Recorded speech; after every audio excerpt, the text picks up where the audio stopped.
been here in weeks.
Carrie Kelly flew all the way from Chicago to Atlanta to tell a very deep story. Just in case you don't know who this is, he looks a lot different from what we've seen on the internet. This is R. Kelly's brother, Carrie Kelly. Thank you so much for agreeing to do this rather sensitive interview. Thank you for having me. Anytime, anytime. I mean, we started off rough, but since our last interview, I mean, it was so deep, it ended up going viral. You broke down on camera because a lot of these things you had been holding in that happened or that you witnessed between you and your brother and what he's going through, facing all of these sexual assault allegations and cult allegations and everything. So I brought Carrie Kelly here to talk about the family member that R. Kelly has never mentioned. Okay, he's talked about it sometime, like he's kind of mentioned it here and there. He was molested by a family member. You and I had a conversation about 2 months ago, and you gave me the specifics on who the family member was and the details. Um, it kind of took place, and I'm a molestation victim, so I can understand I was molested by my uncle, but surprisingly, you guys were both, your brother R. Kelly and you, Carrie Kelly, were molested by your own sister, Teresa. Okay, can you? We got a lot to unwind here because I want to understand, like, how old were you when this first happened? I was around 6. Around 6 years old. 6 years old. Now, how old was your sister at the time? Well, she's 9 years old. She had to be maybe 15. 15 years old. Yes. Okay. Now, is she the oldest sibling? Yes. She's the oldest. She's the oldest. Now, and I hate to bring up my molestation, but my molester was an uncle, and he was my babysitter, and he was 19, and I was 6. Was this the same type of case? Was she your babysitter? Yes, because my mom had to work, and she was going to school. The fear of God sneaks. I see how they perform. So my sister If I could get 50. and my mama trusted her. We dropped 50. I pretty much just was even afraid to even tell my mom. I didn't know if she was gonna believe me, or I didn't know how everything would change by me speaking up on it. So I was afraid. I was afraid to tell her, and I knew that my sister was the only one to watch us. She couldn't go to work. She couldn't go to school if my sister wasn't there to do it. Wow. It was a catch-22 type situation. Now, how many siblings do you guys have total between Now you? it's four of us. It's four. So Yes. it's 3 boys and 1 girl. Yes. Okay, and so were all of your brothers molested as well by your sister, or just you I'm and not R. sure. Kelly? I'm not sure about Bruce. Um, He won't talk about it. he never talked about it, and then he's like maybe 2 years younger than her. So Bruce is the second oldest. Okay, so it's different. So it's a little different. So it's like they neck and neck when it comes to age, pretty much. Me and Robert is the baby when it came to my sister. Now, how old were you? And you said you were 6. How old was your brother at the time? Well, I can't. I said he's 4 years older than me. Oh. So he was 10. 10, somewhere around in that area right there, because I really didn't notice right away when Robert was being held in the house. Oh. So I can't, I can't remember like when that took place, but it had to be probably before I turned 7. I noticed that he was in the house, and I get to go outside now. Now, where was Bruce when all this was taking place? Well, Bruce he never stayed in the house. Oh, he was always gone. He was always, no, she would let him go outside as well. But see, Bruce never got in trouble. Like, me and Robert, we have done something in my sister mad to the point where that was an excuse for y'all had to do a punishment. So y'all gotta stay in the house. Bruce always went outside. See, and so in my mind as a kid, when I look back on it, she never pulled that with Bruce too much. Okay. She always got to go outside. Okay. Now, when you say, because it's interesting, a lot of parents right now, and I usually hate to starts in the house, bring this up, are fighting because they said that their daughters are trapped in a house. And so when you look at everything that your brother is being accused of, and the conversations that you and I have had, they kind of mimic some of the same things that your sister did to you. And I kind of want you to explain a little bit of that to the viewers, what you're comfortable with, because I don't know how much you're willing to share, but as much as you can or you feel comfortable with sharing, because I know it is a very tough topic. But talking about, let's go back to when you were 6 and you said he was 10, and you know the punishment was you would, if she would find a reason to for you guys. I mean, she would find anything that you guys would get in trouble for. We didn't listen to her, or we didn't do what she said. It would be some type of reason why we couldn't go outside or play with the other kids to keep us in the house. She never kept me and Robert in the house at the same time. That never happened. It was me, and then Robert get to go out with Bruce, and then it was me and Bruce, and Robert get to stay. Okay. So now tell me about what went on in the house when you were on punishment for doing something you had no business doing, and your sister, your 16-year-old sister, was punishing you at 6 years old. Tell me some of the things that she would do. I'm flabbergasted.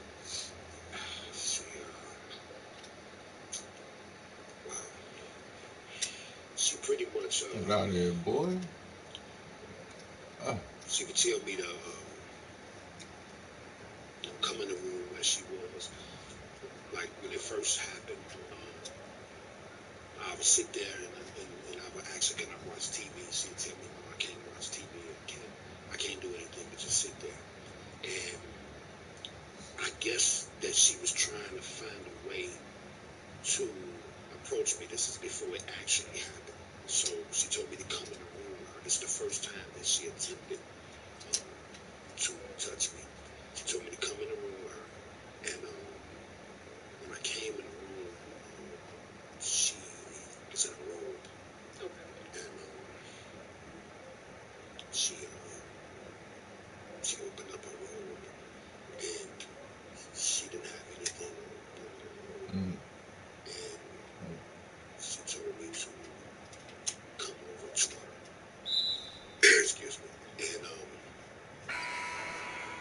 as a kid, I'm confused because I know this my sister. I'm 6. I know this wrong. Mm-hmm. And she's way older than me. And first I thought she was playing. But she would, you know, she I'm listening to R. Kelly's brother on me coming over to her. So I was talking hesitant. And about so how she his sister grabbed molested them both and as kids.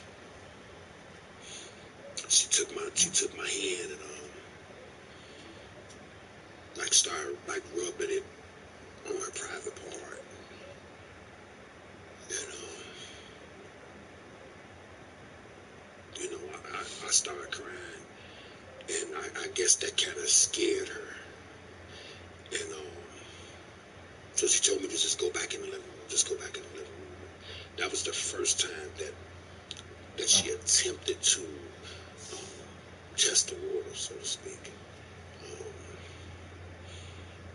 the next time, I tried to find a way, like, to tell my mom in a way where she wouldn't be looking at me like I done something wrong. If you understand what I'm saying.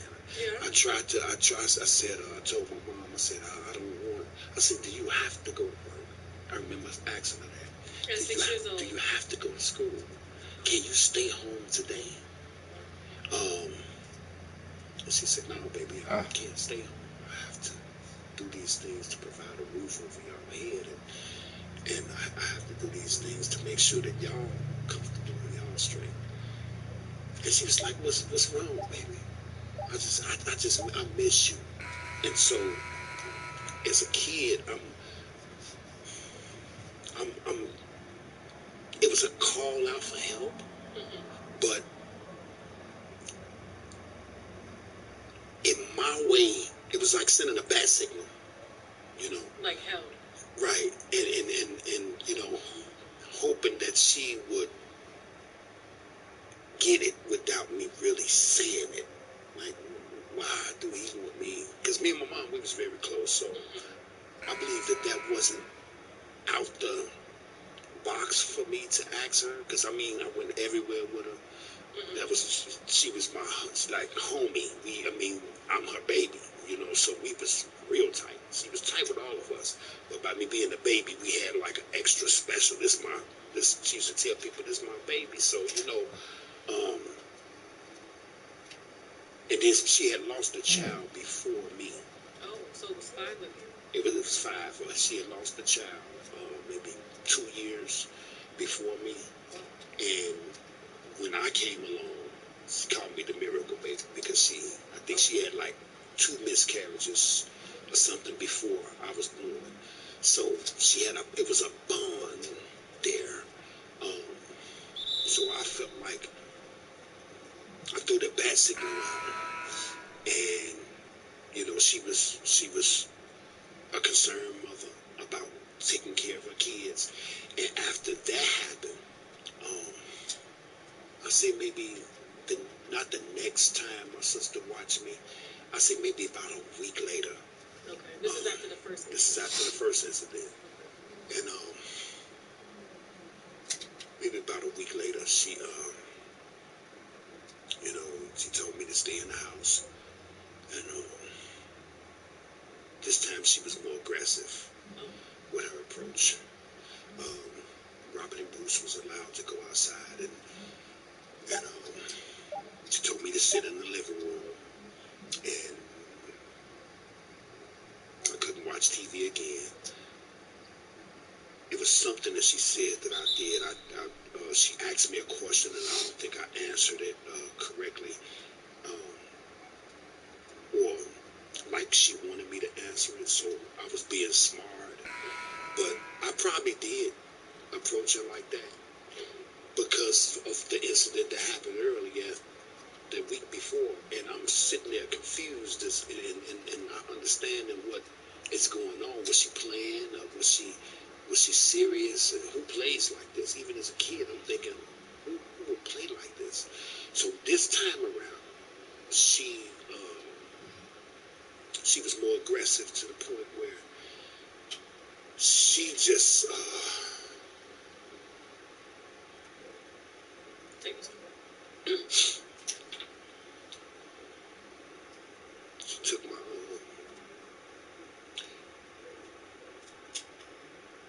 she took my face, and I'm short at the time, and she brought me into the room from the living room, and she had the robe on again, and she sit on the bed,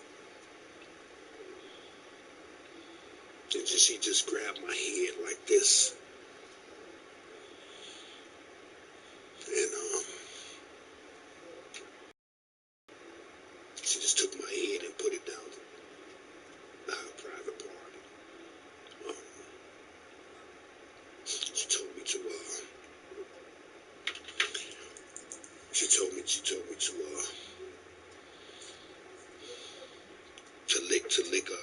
lick her private parts. Of course, I didn't know what I was doing. At 6 years old. 6 years old, and she was like, stick your tongue out, lick it hard, lick it fast. Instructions, and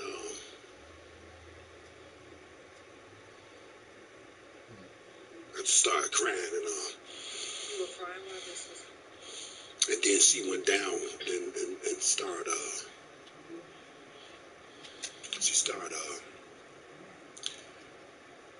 thank you. She went down and she started giving me oral sex with her mouth.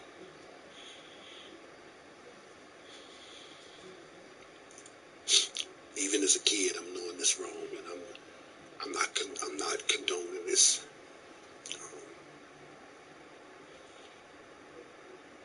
Human nature, So of course I'm erected At 6. at 6, and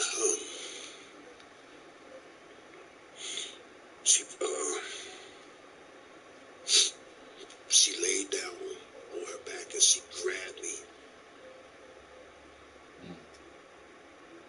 and she tried to like make me lay on her, but I was kind of like fighting to lay on her, so she turned around and laid me down, and she sat on me, and she took her hand and she grabbed my private part, and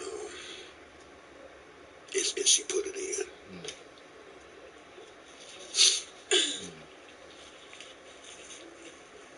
And this went on for how long?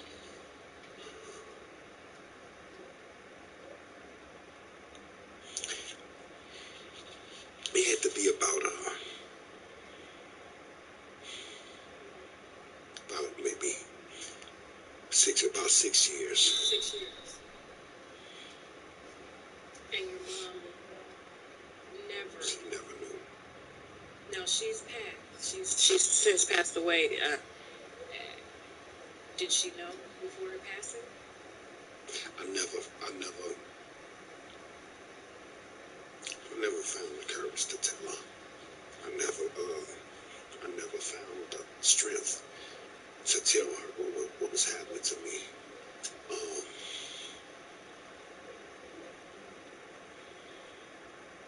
I regret that. I regret that now.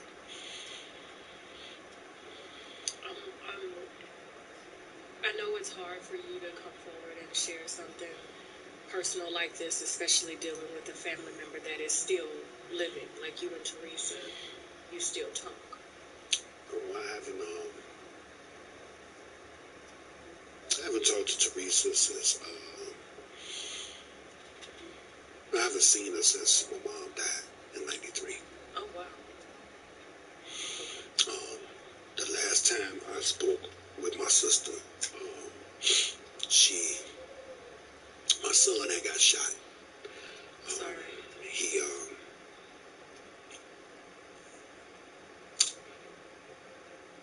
He was trying to rob the barbershop, and this is the guy that been cutting his hair for a long time, so he watched him grow up. So he did what any man would do. And he protected his home. He lived upstairs with his family. The barbershop was his business. And my son came and my other son, and he tried to rob him. Wow. So he ended up shooting him. And so he went to the hospital. He almost died.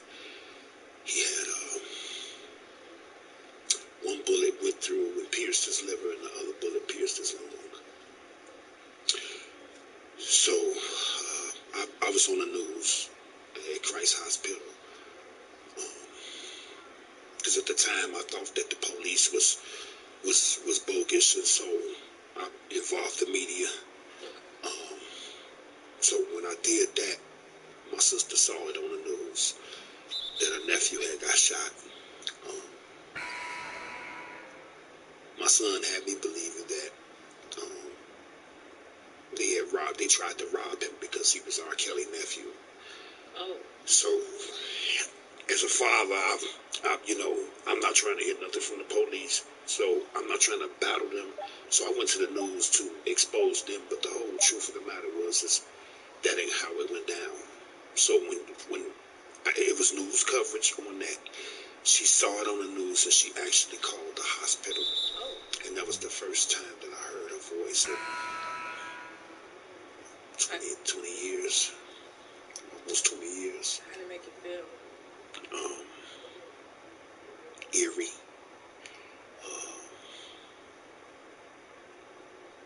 Back in the kid, man, state. I'm here Powerless. powerless. Like, she called and the nurse said, are you Carrie? I said, yes. She said, someone is on the phone for you. There's a lot of people calling the hospital because they seen the coverage on the news. And so I asked the nurse who it was, and she said, your sister. She said, she's your sister. Oh. And so it was like the Green Mile, walking to the phone, to go to the phone, to pick the phone up and actually speak to her. And when I did finally speak with her, she asked me, was Braille okay? She seen it on the news, and she's praying for him and things of that nature. And she told me that I couldn't help but tell her, Teresa, I just want to tell you, I appreciate you calling and checking on my son, but I just want to let you know that I forgive you.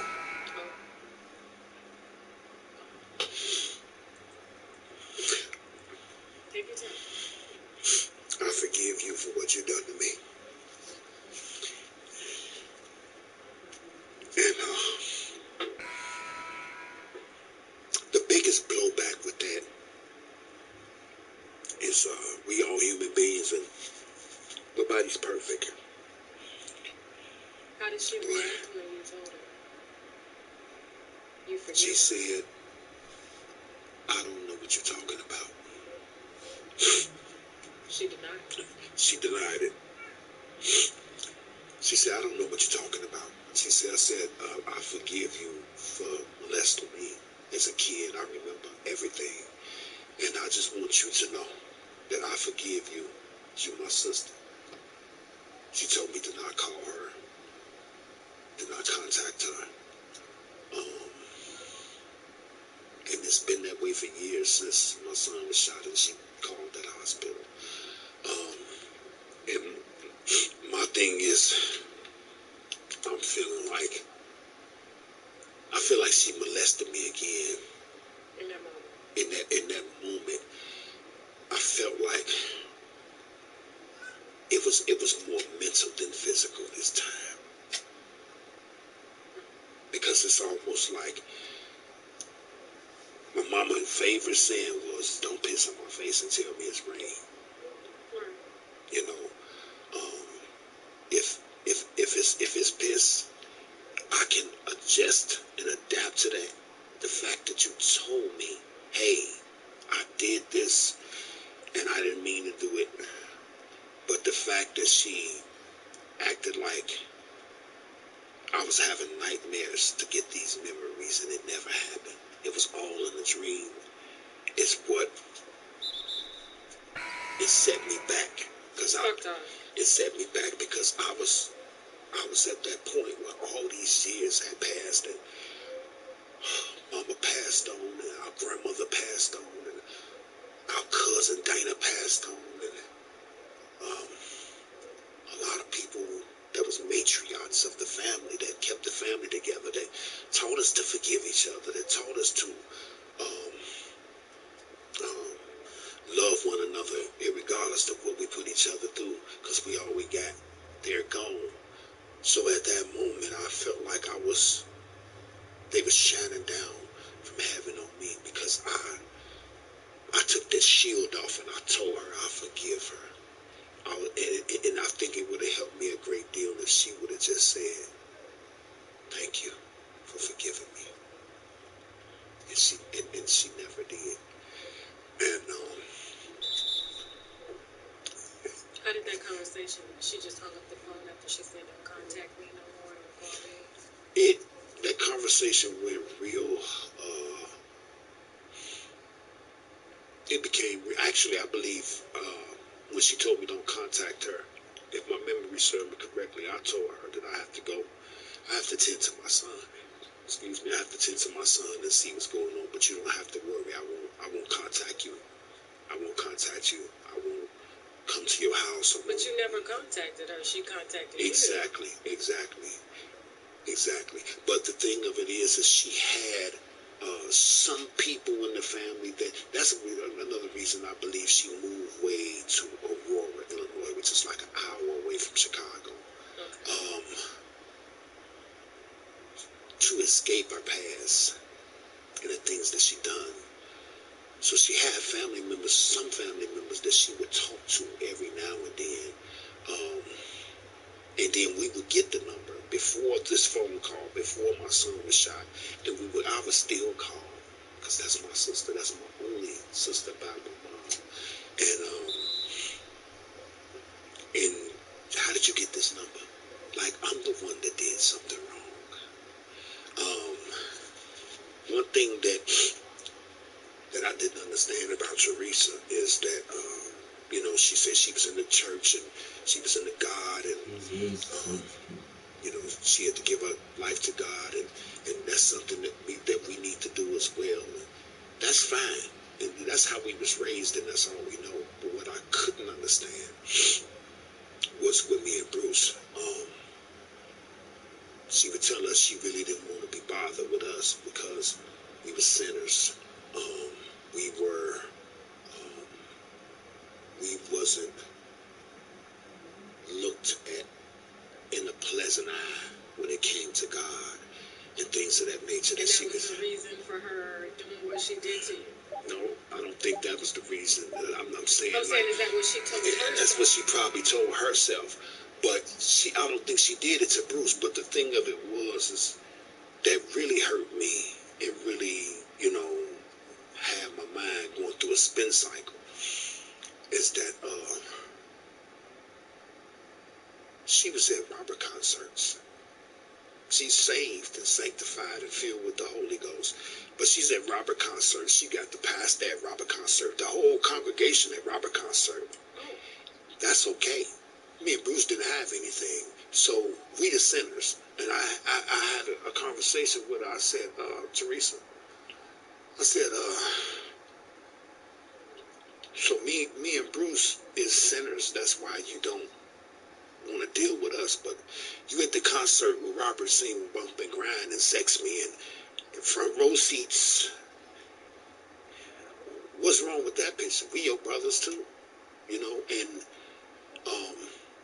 I believe it was because Robert ended up buying her a house, ended up, giving money to the church that she went to, large denominations of money to the church that she went to, aid and assisting her in different things. Now I know your brother, especially with all the recent allegations, and the allegations of him impregnating a cousin of yours, of you all.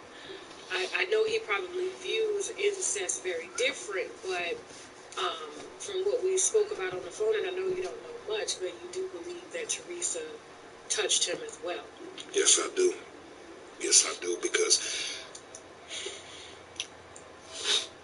like I said, I can't say I wasn't there the same time that Robert was there, like in the house, where I can actually see. I know what was happening to me, and I know that when I got to go outside, I was so glad, and he couldn't go outside. And Robert mentioned that, I believe, to Bruce, my older brother, and I overheard it. Never brought it to me. You gotta realize I'm the baby. I'm the youngest. So what did he say? I think he was saying that he was bragging about he not a virgin no more. See, for him it was a different ride. It was like a rush. It was like a rush, and you know, they was like talking in codes, but we couldn't go outside beyond the porch. This is in the mind of a kid. We couldn't go nowhere without adult supervision. The only place that he went was in the house when we came outside, me and Bruce. That's so it. You think he actually enjoyed? I think he enjoyed it. Wow. I think he enjoyed it, and that's another reason I believe that they got along after the fact, not just the fact that he took care. I was gonna ask that, like he's buying her a house and inviting the church, and everybody's all kumbaya. Right. And this same thing, but he didn't take it like he was being punished as you did, or being violated or molested. My belief with Robert is that he took it as she opened up a side of him or showed him some things that before any other woman have. We kids, he didn't like I say, he couldn't go nowhere without my mama knowing. We didn't have girlfriends where we can go, and you know, it's like everywhere we went there was an adult supervision. So someone is, you know, unless an adult sit there and watch them do it, you understand? So it's like he never was. She was overprotective. Our mom was. So we pretty much had an adult watching us. We couldn't go outside the porch because there was even stuff happening back then. You know, even if my mom was there, she would make sure we don't go out the gate. So we could play, but we have to be within eye distance of her. You know. So it's just different. I believe it's different with Robert because that's what probably made him the monster that he is today. And you think your sister definitely opened that gate? I believe she opened up Pandora's box, and with that, and the different effect that it had on him. In me, is he liked it. I didn't. I hated it. I still hate it to this day. Now, I've spoken with a few of the victims, and they've talked about a lot of the control that he has. I mean, even K. Michelle recently came out and spoke about how he likes control. Like, he likes to order the women around and give them specific instructions on what to do to him to please him. And when you talk about how your sister did you and how she was, you know, in control and gave you specific instructions, it makes sense as to this possibly could have happened. And this is where he got his training, and he is using these same tactics to manipulate, to control, to molest beyond. And thank you so much for coming forward to share this, because I mean, it is interesting to hear him in numerous interviews speak about the molestation, and he kind of talks about it from a point of view as if it bothered him, as if it hurt him. But listening to your story and how close him and Teresa were and are, maybe still are. I mean, him buying her house after, she molested him. It's interesting how just everything turned out. And I think it makes more sense now. Now, I mean, there's other things that of course, we will talk about later, um, as to what actually I think could have helped fuel his um, fetishes, and that's something we'll talk about at a later date. But I mean, looking at everything that's going on with your brother now, do you think he would ever stop or get help? Well, they say the first step to recovery is admitting. And Robert, he's not going to admit that he needs help because in his mind, he thinks that everybody else has the problem. Just like your sister thought that you had the problem when you told her, I forgive you. Right. And that's what I've noticed about people in society and in this day and age. If you really just sit back and think about it, it's not just my family. It's just people, as a people in general, we messed up. We messed up. I would get mad at you because you realize that I'm trying to play you for a fool. So I'm going to get mad because you realize that. And because you realize that, I ain't cool with you no more. In other words, long as I'm playing like a fool, everything fine. But the moment that I say, hey, the moment you say, you know what, I think Kerry is, he's taking advantage of me. And I'm going to put my foot down. And the moment you do that, I get mad. It's like that's the situation with people, especially people with power, people with money. They feel like, you know, this person do this, what I want, that person do what I want, this person do what I want. What's the problem with you? Why you don't do it? Why you not bowing down to me? Why you not kissing my butt? Why you not, you know, and that's what I believe fueled the separation and the hatred with Robert with me, because I'm the baby brother. I supposed to be Looking up to you. and I did at one point. For years, I used to take his demo tapes to school and let people hear him, and they laughed at me. He ain't gonna never make it. He ain't never going nowhere. And the man, I don't know why you believe in him. I dealt with the scrutiny and the pain and stuff from my peers in high school, laughing at me. I was a big joke. So, because that's how much I believed in my brother.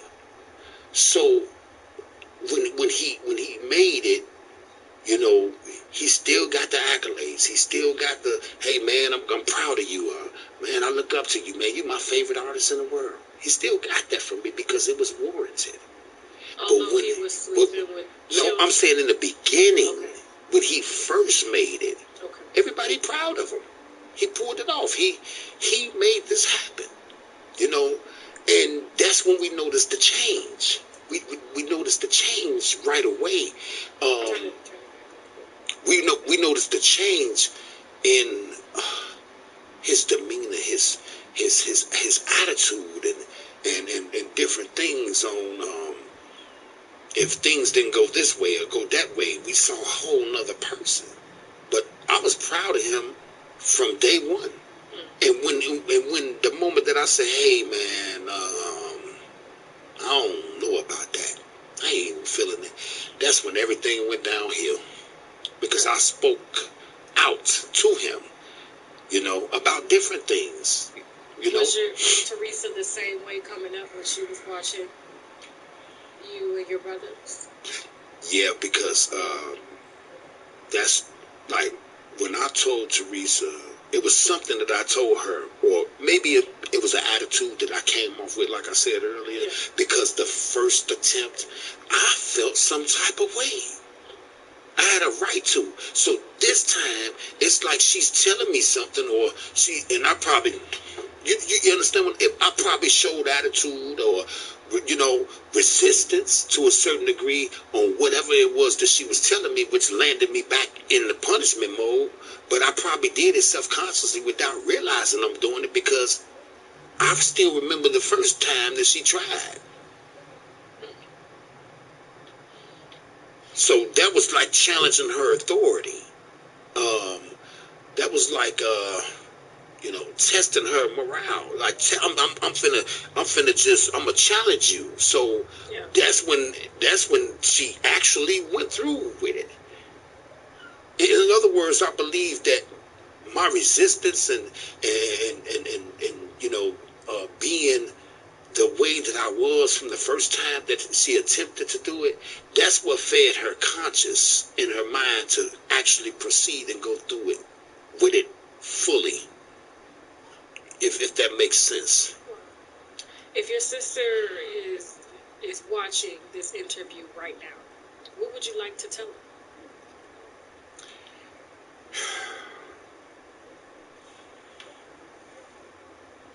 I would like to tell her that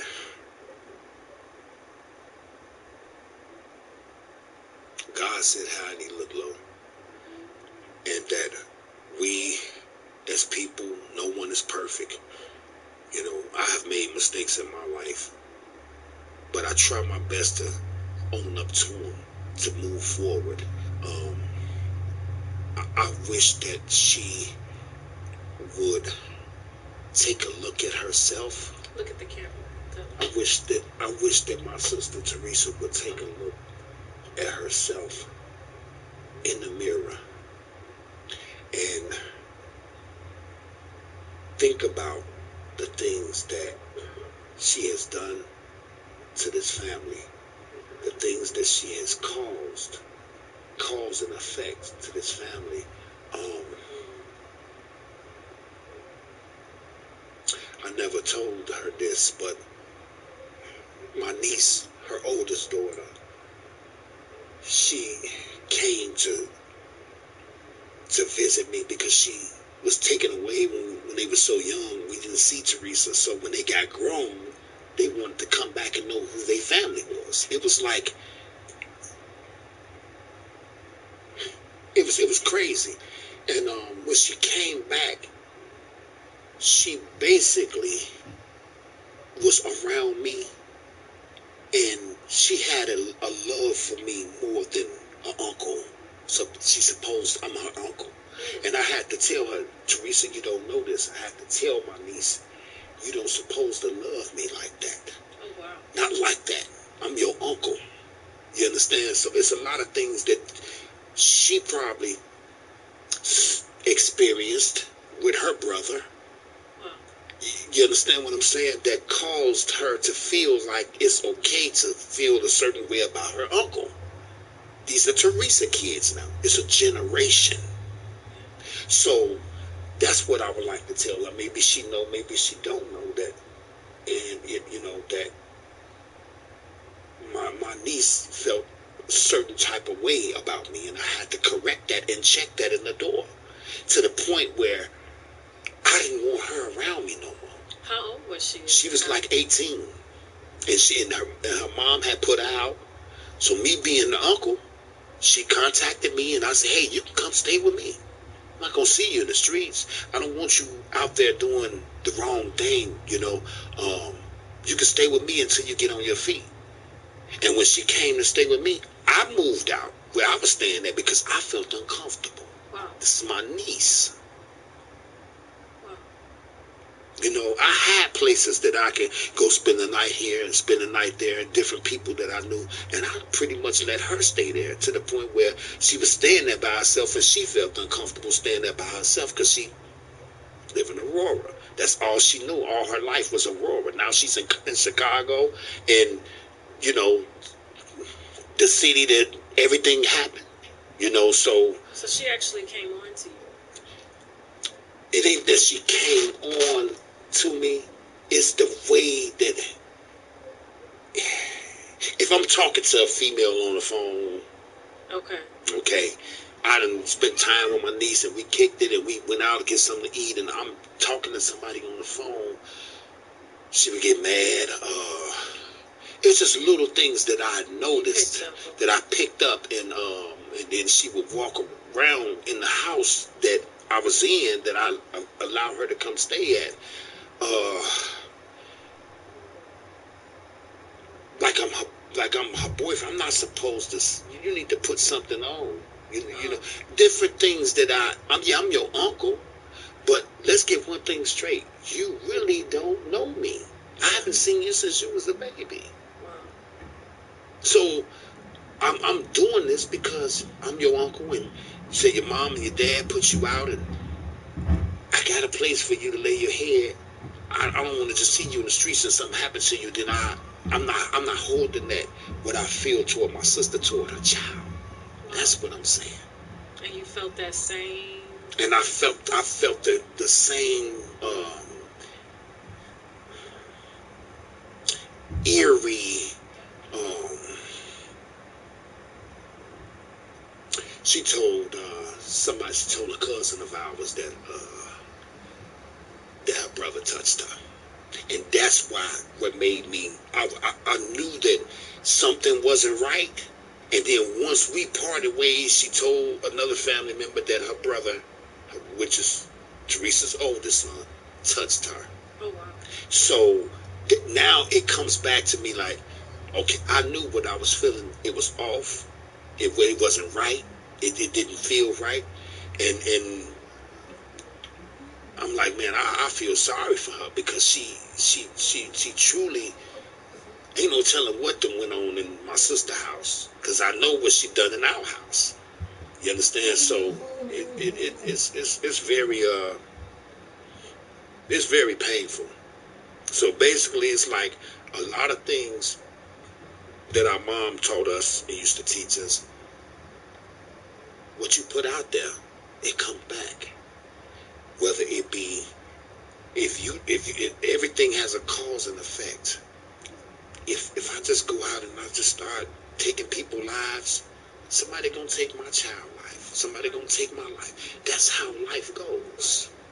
And so that's the understanding that I got from that after seeing what was going on with my niece.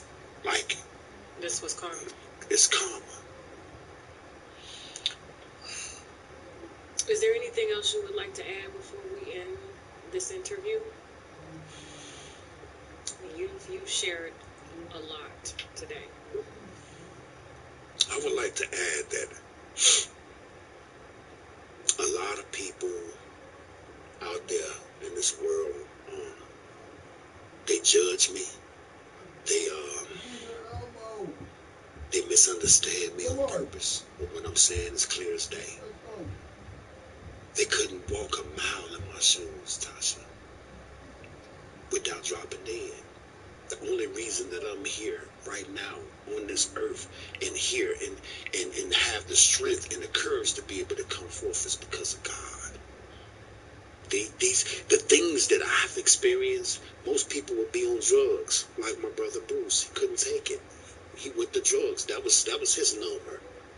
Me,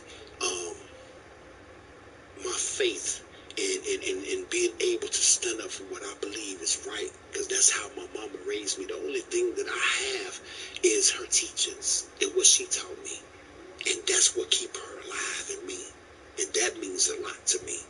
So a lot of people judge me, and they don't say, hey, you know what? If my brother or my sister was a famous superstar, and these are the things that my family actually went through, I would actually feel where he's coming from. Everybody want to look at it as hate, and everybody want to look at it as jealousy. Everybody want to look at it as snitching. Everybody want to look, and that's crazy because No, you're. I want to say one thing. Years ago, when I had a videotape on Robert Sylvester Kelly, I did not. I was my brother's keeper. I said, man, you got a problem, man. You need to get some help. You too big, man, to be dealing with all this, man. Dude, do you realize who you are? As love, but I got the hand back like Cain and Abel.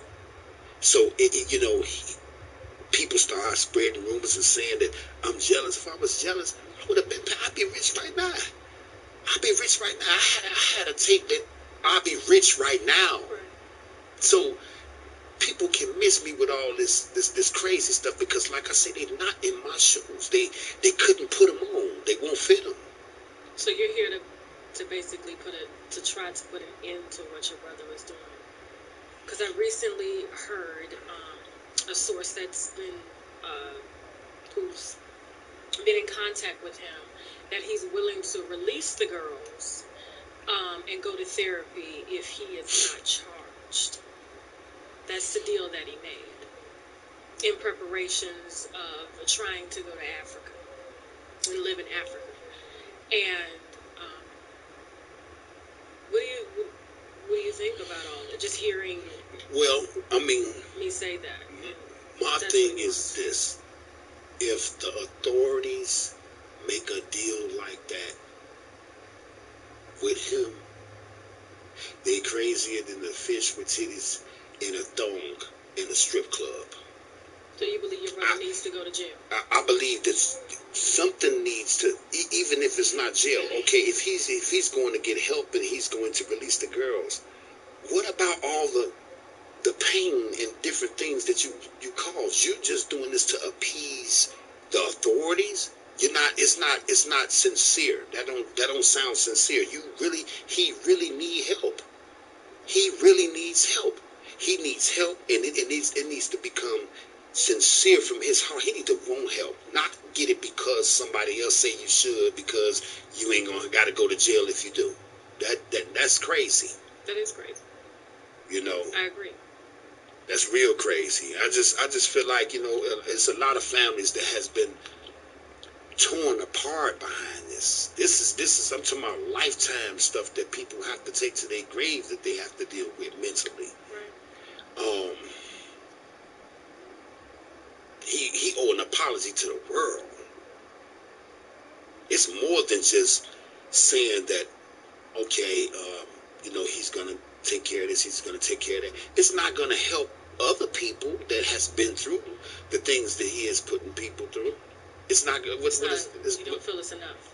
I don't feel it's enough. Maybe he do need to go to jail, or maybe he need to be in some type of mental institution so he can understand that the cause and effect that you had is not just on you. It's almost like a domino effect with Robert. Once you put the blocks up there and then you tip it over, it's gonna knock down every domino that's in the line of those dominoes from the beginning. Those dominoes need to be picked back up. What can he do to pick the dominoes back up? What can he do to ease people pain and try to make the pain go away and show that he's concerned about the pain that he caused in this world? With his family, with his mom, her legacy. What about her legacy? Why can't you say, hey, my mom didn't raise me like this, y'all? She raised me, in the church. She raised me not to be perfect, but she raised me to be a young, perspective, young adult, a person that give respect to people and treat people accordingly, how they want to be treated. That's how we was raised. That's her legacy. We wasn't raised like this. And I'm going to keep saying it until I'm gone. Now, have you spoken to any other family members about what you said today during this interview? This is going to be the first time they hear about this. Well, I spoke to family members about, my niece, the little things that I thought that was off when it came to her being and having a relationship with her uncle, like a relationship with her uncle supposed to be. never spoken about what Teresa actually has done to you. So this is... Well, I mean, I didn't speak to it. I didn't speak about it in depths. I let my family know that she touched me, she molested me. But to go into depths with them, I never went into details like that, because when they tried to pull it out of me, I wasn't ready. I just Bruce, no, I brought it to Bruce by him being my big brother. I couldn't bring it to my mama. I brought it to a cousin of mine, but I didn't go into details. But because at that time that I was ready to speak on it, I still felt like I'm gonna be judged, and I was a kid, so you gotta, you know. So I just pretty much, it's a lot going on, Tasha, and God ain't happy. My family has been through the trenches and been through so much stuff. And not only that, but my family has caused pain upon other families. And that's the truth. Thank you, Carrie, for sharing this story. No one is, I mean, you've spoken about it briefly on your audiobook. You released the name, but as far as going this deep, you haven't, and it takes a lot of courage to do that. And I know that you probably are going to face some backlash, because this is everybody's favorite, artist. This is, their savior. This is R. Kelly, and he couldn't do such a thing, and he's not doing such a thing. And you've seen it firsthand what your brother is capable of, and I'm glad that you came forth to show and to tell what started and what created this monster, because he is a monster, and I believe he really does need a lot of help. I don't think jail can fix his problem at all. So thank you. And this wasn't easy for me to do. That's why I was so quiet, because this is your floor right now. And so thank you, and thank you to the viewers, and I'm sure the viewers will be probably pretty shocked at what they're hearing right now. So you came a long way to tell this story. Yes, I have, and I thank you all for having me. And like I say, they talked about Jesus, so who am I? I'm gonna end it with that note. Those that accept what I'm saying, I applaud them. Those that don't, I applaud them too. I can't change their opinion, what they think. So God bless them too. All right, I'm gonna do my signature outing now. I gotta go. Bye. I can't even be happy in this moment. Thank you, Carrie.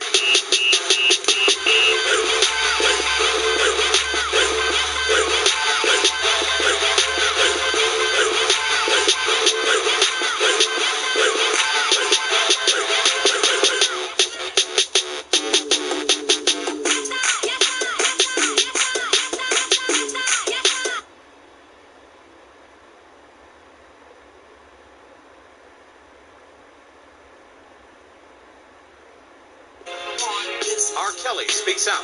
Up next on BET Tonight.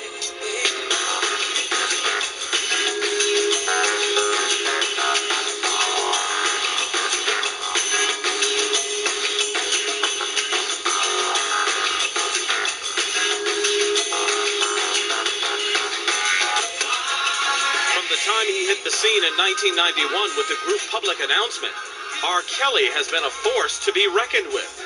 He's become one of his time's most prolific singer-songwriters, but just like Marvin Gaye, one of his musical influences, Kelly tries to balance a talent that creates uplifting songs like the now classic I Believe I Can Fly, with raw and sometimes raunchy hits like Bump and Grind. The performer is said to share another dubious tie with Gaye. Kelly has been rumored to have romanced underage girls. The whisper started in earnest around 1994, when word was out that he had secretly married a 15-year-old then upcoming singer named Aaliyah. After constant denials from both parties, it was later revealed that the secret marriage had been annulled by a Michigan judge months later. Yet, that seemed not to be an end, but the beginning of troublesome rumors. Stories would surface on the street that Kelly had a penchant for young girls. In 1996 and last August, the singer was hit with suits alleging he had engaged in sex with minors. The singer would settle both suits without admitting guilt. Until recently, Kelly had seemed to weather the storm. That was until the now infamous 26-minute videotape surfaced. This tape allegedly shows the singer having sex with a number of women, including a young female who had been identified as a minor. Chicago police were given the tape and say their investigation is ongoing. Kelly could face jail time. Much has been said about the tape and Kelly since it surfaced, including whether the singer's career can sustain this scandal. Many have already convicted him, partly because he has remained silent about the accusations until now. I sat down with the singer this morning in Atlanta, where he's working on new music. Clearly a difficult time for you now. How are you holding up? It's very difficult, but I'm holding my own, got a lot of support from a lot of people out there praying for me, so, I feel pretty good. Let's talk about why you decided to talk now. I've been wanting to talk ever since I heard about all of this, but unfortunately you got to go get lawyers, you know what I'm saying, to get protected because of the fact that I'm famous, and there's just a lot of people coming at me right now. So as soon as I went to the lawyers, of course, they tell you to shut up, you can't say this, you can't say that. And that's one thing I really wanted people to understand, that I've been wanting to say something. I've been wanting to come out and, and say what I had to say. But unfortunately, when you are me, or famous, they tell you can't say nothing. So I had to pound them over the head and tell them that, it's just enough is enough. People coming out of the woodwork now. I gotta come out and say something. So even though one hand is behind my back, but I'm here. You and I talked about a month and a half ago, 2 months ago, right before the tape came out. And I asked you about the rumors at that point. There was no alleged tape. Mm-hmm. And you said you'd been dealing with those rumors for a long time, and somehow you'd learned to live with that in one instance. Was it the fact now that there is a purported tape that you said, okay, I don't care, I got to come out now? Was it the tape that put you over the top? This did it for me. That, and then also the long caboose of the trains that comes along with it, people coming out of the woodwork saying this, that, and yada, yada, yada, yada about me. And just the rumor of it all, it made me say, I got to come out and I got to say something. Are you, and I know you all have drawn the wagons and you keep your camp close, but are you aware of how many people believe you to be guilty now? I've heard a lot of people said a lot of things as far as I'm concerned, as far as the tape is concerned, as far as a lot of rumors. But right now I can't really deal with that because I got to deal with, showing people that I'm not guilty. I got to deal with dealing with the fact that I got a life and I got to protect that life. You also have a family. Yeah. How are they dealing with this? You have 2 children. Yeah. And a wife. Yeah. And how are they dealing with this? Well, my wife is totally behind me because she knows the truth, and she's in my corner. And my kids are too young right now to really know what's going on, but I'm sure when they grow up, they'll know the truth. How much do you think about them when you look at this situation? I think about them maybe 1,000,000% more now than I was thinking about them before, which was billions of percent, as far as thinking about my kids. And the reason why is because all of this it has brought me to a conclusion, as far as, trying to make a change in my life and just trying to turn this whole thing around. And, as far as myself is concerned, and really notice how important my kids are, how important my family is. In the year 2021, the future of the next generation. It ain't no thing. On May 31st, action has many faces. Mess with the fruit, you got to go. But only one name. Undercover brother. What the hell? Penelope Snow, would you like to be my friend? What are you? He had sex with a white girl. Oh, was it everything you dreamed of? Good. Undercover brother. Excuse me. No, man, you can't be doing this. PG-13 at theaters May 31st. Have you ever dreamed of owning your own home but didn't know how to get started? Well, let me and BET.com help you. We're giving you the chance to win $20,000 towards the purchase of a new home in the Welcome Home contest. Log on to BET.com's Own It Up Home channel for your chance to win $20,000 towards the purchase of a new home.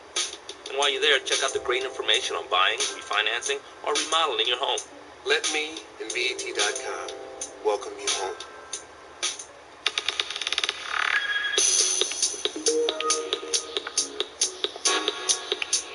For them, it all comes down to one night and one award. The second annual BET Award Show, live from Kodak Theater in Los Angeles. It's glitzy, glamorous, and downright Hollywood. Coming June 25th at 9 p.m.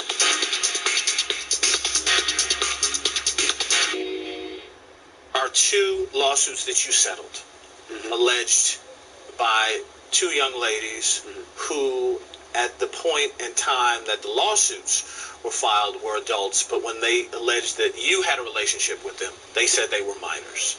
You settled out of court. Yeah. In this country, many people will assume that means you were guilty. Why'd you settle?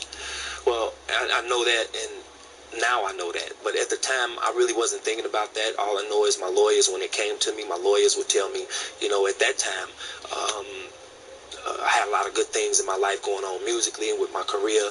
This is just not a good time to go to court over something like that. So if you settle, it'd be better. And right now, I wish that I hadn't done that, because I think that has a lot to do with the rumor of R. Kelly and the whole image of the young girl thing and this, that, and the other. And but if I had it all to do it over again, I definitely wouldn't settle. Did you have any kind of relationship with those two girls? Absolutely not. You did know them, though? Yeah, I know them. Did you have a professional relationship with them? No. You had no professional relationship with them? And you had no personal relationship with them? No. In terms of contact, you did have contact with them, correct? You would see them. Explain it to me. Well, the situation is, by me settling out of court and settling that situation, like I said earlier in the interview, I had one hand behind my back.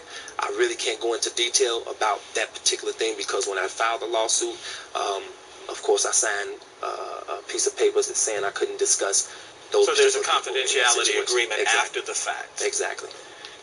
You are saying there was no professional relationship, though, with either one of them, correct?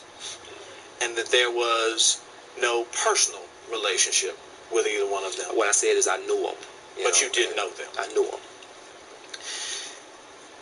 Aaliyah, that was an issue that a lot of people came to both of you at the time, 94, and wondered. The rumor was that you had married her. We know she's gone now.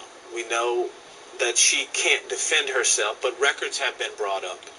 A marriage license and an annulment paper. No disrespect here, Gordon, but Aaliyah's gone, and I have a lot of respect for Aaliyah and her parents. I will definitely not be even discussing Aaliyah. I will not do it. Because and I would not Aaliyah ask has nothing to do with this, and I just, but Robert, out of respect for her mom and her father, understand I this, definitely and again, if you choose not to, I understand. I don't want you to talk about Aaliyah as much as I want to clear up the situation.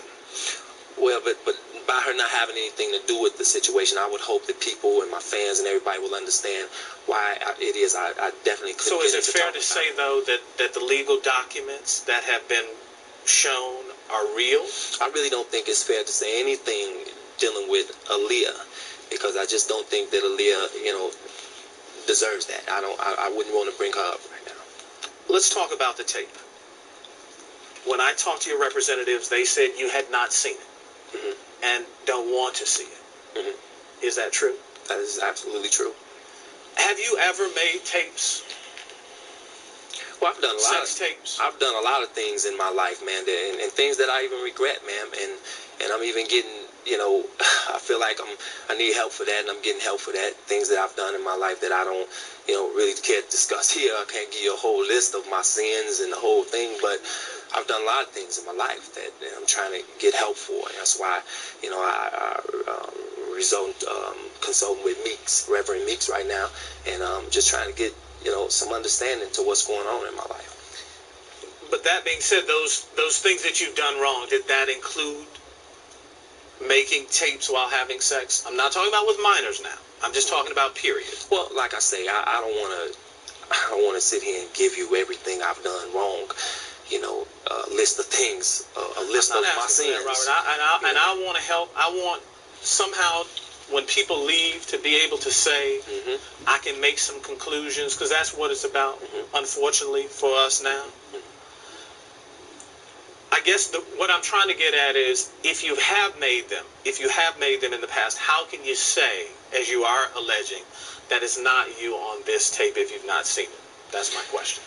Well, if I've never done anything like that, and this particular tape is supposed to be being a tape with me and a young girl, I've done a lot of wrong things in my life, but I am not a criminal. I'm not a monster that people are saying I am. And if people out there have a tape of me and they're saying it's with me and a young girl, a minor, then they're sadly mistaken or they're lying. I chose not to watch that tape on a personal level until we agreed to do this. And I watched it yesterday. There are people who will say, if it's not him, he's got a straight up twin that he doesn't know about. Do you understand? Because I will say this, I don't know if it was you or not. The person in the tape resembles you a whole lot. Do you understand why people are, if that is the case, if this person, if it's not you, resembles you, do you understand why they think that in fact it's you? Body type, face, etc. No, because I haven't seen the tape, but I've heard that, of course. Why not look at it and be able to say, that is not me unequivocally? Because I can say it with all confidence right here that it's not me, because I didn't do it. It's just if a person tell me, did you rob a bank yesterday? And we have you on tape robbing a bank. If I didn't rob a bank, why would I go to see if I robbed a bank on the tape? That's crazy. I wouldn't do that. Why do you believe there's so much here? The 2 lawsuits, a third one is being looked at from a young woman who says that you coerced her as a minor to get an abortion. The Aaliyah question. Now that we're fighting because, well, for one, I know I should have fought those other ones, but I didn't. That's in the past. I can't do anything about that. But now you're alleging that third one is totally false. It's false. As you say, the other 2 are. Yeah, because we're fighting that. I can talk about that. I couldn't talk about the other ones, but I wish I could. But this one now, I'm fighting it, and people will see when the smoke clear that all of those were lies. Timely issues, topics that matter, insight into your world. Lead story, Sunday at 11 a.m.